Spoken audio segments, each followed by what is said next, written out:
नमस्कार मित्रांनो, जय महाराष्ट्र। राज्याच्या राजकारणातून सर्वात मोठी राजकीय घडामोड जाणून घेऊया संपूर्ण अपडेट। तत्पूर्वी चॅनलवर नवीन असाल तर चॅनल सबस्क्राइब करून बेल आयकॉन नक्की प्रेस करा। उद्धव ठाकरे गटांसाठी सर्वात मोठी आनंदाची बातमी। आता उद्धव ठाकरे गट स्वबळावर निवडणूक लढणार, जाणून घेऊया संपूर्ण बातमी। राज्याच्या राजकारणातून सर्वात मोठी राजकीय घडामोड समोर येत आहेत।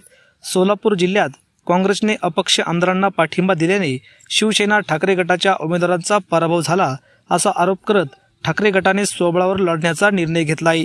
जिल्हा प्रमुख अजय दासरी यांनी सांगितले की काँग्रेस नेते प्रणिती शिंदे यांनी आघाडी धर्म पाळला नाही, त्यामुळे सोलापूर महापालिका व स्थानिक स्वराज्य संस्थांच्या निवडणुका आम्ही स्वबळावर लढण्याचा अहवाल पक्षप्रमुख उद्धव ठाकरे यांना सादर केला आहे।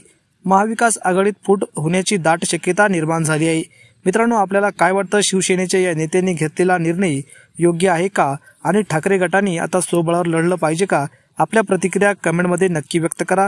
व्हिडिओ आवडला असेल तर लाईक करा, चॅनलवर नवीन असाल तर चॅनल सबस्क्राइब करा। धन्यवाद। जय महाराष्ट्र।